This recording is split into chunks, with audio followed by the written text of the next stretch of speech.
बच्चा good morning. बेटा आज हम टॉपिक लेकर आए हैं बीएमआई यानी कि बॉडी मास इंडेक्स। तो इस टॉपिक पर आने के पहले हम प्रीवियस टॉपिक के बारे में डिस्कशन कर लेते हैं कि हमने लास्ट वीडियो या लास्ट क्लास में क्या स्टडी किया था।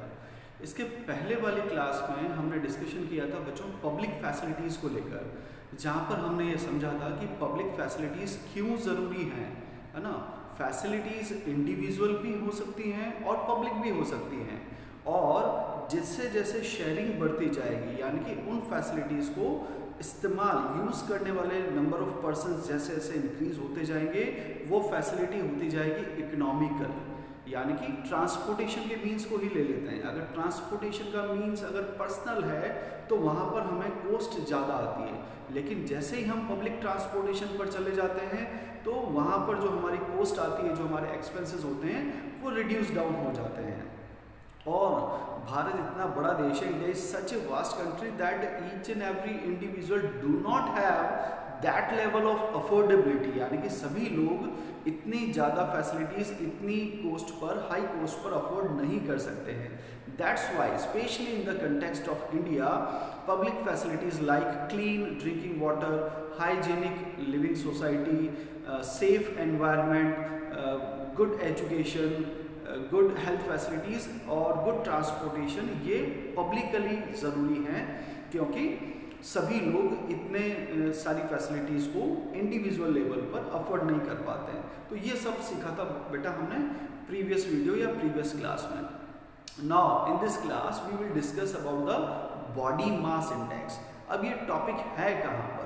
ये टॉपिक है बच्चों एक एक्टिविटी के फॉर्म में आपके एनसीईआरटी बुक में दिया हुआ है, एक्टिविटी नंबर 3, है ना। एक छोटा सा ब्लॉक बना हुआ है, नए और पुराने एडिशंस के अकॉर्डिंग पेज नंबर आगे पीछे हो सकते हैं। मेरी बुक के अकॉर्डिंग ये पेज नंबर 13 है और एक्टिविटी नंबर 3 है ये आपकी एनसीईआरटी बुक में। जो पुरानी बुक्स में थोड़ा कम दिया हुआ रहता है या थोड़ा इलेबरेटेड वर्जन था, नई में थोड़ा सा कंसाइज कर रखा है, इसलिए मैं आपको यहाँ पर बीएमआई की फुल डिस्क्रिप्शन पर लेकर जाऊँगा। आइए जानते हैं कि बॉडी मास इंडेक्स कहते हैं किसे हैं। बच्चों body mass index is basically A parameter on the basis of which we make a judgment that whether a people is nourished, undernourished और overweight। और यही बात मैंने आपको यहाँ पर इसके डेफिनेशन वाले पार्ट में लिख कर भी दी है। आपको मैं टाइम दूंगा बच्चों 5 सेकंड्स का, आप चाहें तो इस पूरे ब्लैक बोर्ड का एक स्क्रीनशॉट भी ले सकते हैं। जैसे हमने कहा है कि बीएमआई एक्चुअली काम क्या आता है, it is used to find out, यानी कि ये पता लगाने के लिए कोई भी व्यक्ति यानी कि कोई भी पर्सन नरिश्ड है, अंडर नरिश्ड है या ओवरवेट है। अब कई बार क्या होता है बच्चों, नरिश्ड, अंडर नरिश्ड और स्टूडेंट्स क्या वर्ड यूज कर जाते हैं, ओवर नरिश्ड। तो इंग्लिश के को ध्यान में रखें हम, तो ओवर नरिश्ड ऐसा कोई वर्ड नहीं होता है। तो ओवर नरिश्ड की जगह पर हम वर्ड यूज करेंगे बच्चों हमेशा ओवरवेट, है ना। ये बात ध्यान रखने वाली बात है।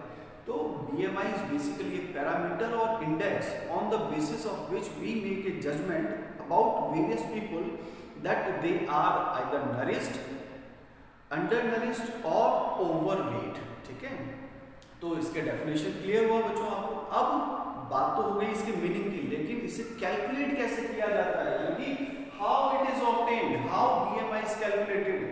तो इसके लिए हमें दो कंसेप्ट्स की जरूरत पड़ती है, यानी कि अगर हमें BMI को कैलकुलेट करना है then we have a requirement of basically two concepts, and what are they? The very first concept is weight of a person, यानी कि किसी भी व्यक्ति का वेट की रिक्वायरमेंट होती है हमें, और वो वेट किसमें होना चाहिए, किलोग्राम यानी कि केजी में होना चाहिए। Second parameter height of a person and specially what, metre square, यानी कि जनरली हम जो इंच टेप होती है उससे हम किसी की भी हाइट मेजर करते हैं। ठीक है, हाइट अगर सपोज करिए आपने उसे सेंटीमीटर्स में कैलकुलेट किया है, तो सेंटीमीटर से आप उसे इसमें कन्वर्ट कर दें पहले मीटर में, और फिर जितनी मीटर में हाइट आती है उसका क्या करना है, आपको स्क्वायर करना है। So the two parameters required to calculate the body mass index is first weight of a person in kilogram, second height of a person in metres and square also. Now the formula comes. Formula क्या है, कैसे हम इन दोनों parameters को use करेंगे? तो formula is weight in kilogram divided by height in square, यानी कि हाइट जो आप कैलकुलेट करेंगे मीटर्स में उसका आपको क्या करना है, स्क्वायर करना है। तो मैंने यहाँ पर एक एग्जांपल लिया है कि किसी अगर पर्सन का वेट है किलोग्राम में 25 kg और उसकी हाइट है अगर 1 मीटर, तो 1 का स्क्वायर कितना होगा 1, तो 25 डिवाइडेड बाय 1 हमें क्या मिल गया, body mass index 25। This is the BMI index. अब हम करें क्या, इस नंबर के बेस पर कैसे जजमेंट लेंगे। तो इस केस में हम ये कह सकते हैं, वैसे बॉडी मास इंडेक्स की जो रेंज होती है बच्चों वो होती है 18 से 25, यानी कि इससे नीचे नहीं होना चाहिए, यानी कि लेस देन 18 नहीं होना चाहिए और 25 के अबाव नहीं जाना चाहिए, है ना। ये एक रेंज है 18 टू 25। तो हमने यहाँ पर स्पेशली इस एग्जांपल के सिनेरियो में कहा है कि if the BMI is less than 18, यानी कि अगर बॉडी मास इंडेक्स जो हम कैलकुलेट करते हैं वो अगर 18 से कम आता है, तो इस केस में हम उसका डिक्लेरेशन करेंगे under nourished.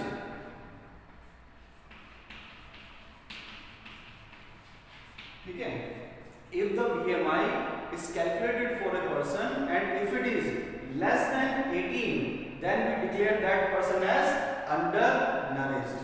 Now, if the maximum range of BMI is 25, so for example, if BMI of a person calculated and it is obtained more than 25, now for example, if it is come to be 30, 35, 40, 45 and so on, more than 45, more than 25 होना चाहिए। तो अगर more than 25 अगर हमें BMI मिलता है तो हम उस पर्सन को कहेंगे overweight.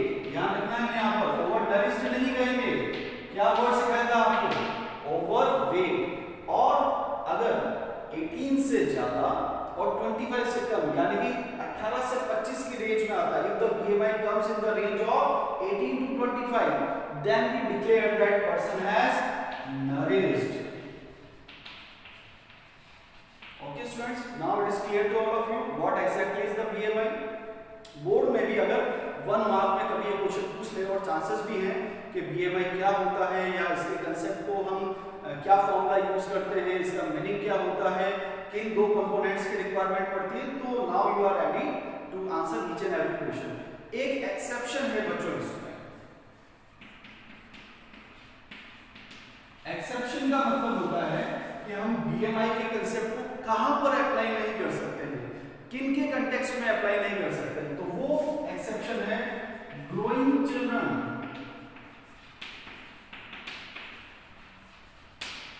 The children who are in the growth stage, यानी कि जो अभी बड़े हो ही रहे हैं, जिनकी हाइट अभी बढ़ ही रही है, उनके कंटेक्स्ट में BMI को कैलकुलेट करना वेस्टलेस हो जाता है, यानी कि वर्थलेस है, यूजलेस है एक तरह से, क्योंकि उनके वेट में भी वेरिएशन आता है बच्चों। जैसे जैसे उनकी एज बढ़ती है वेट भी पुट ऑन होता है, उनकी हाइट में भी वेरिएशन आता है।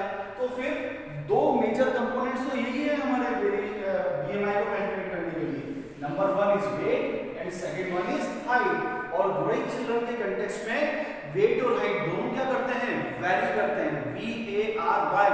वेरी करना मतलब चेंज होते रहते हैं, इसलिए BMI के कंटेक्स्ट को ग्रोइंग चिल्ड्रन के कंटेक्स्ट में कैलकुलेट नहीं किया जाता है। जो मैच्योर्ड वन है उन्हीं के कंटेक्स्ट में BMI को कैलकुलेट किया जाता है। I hope you all have understood this.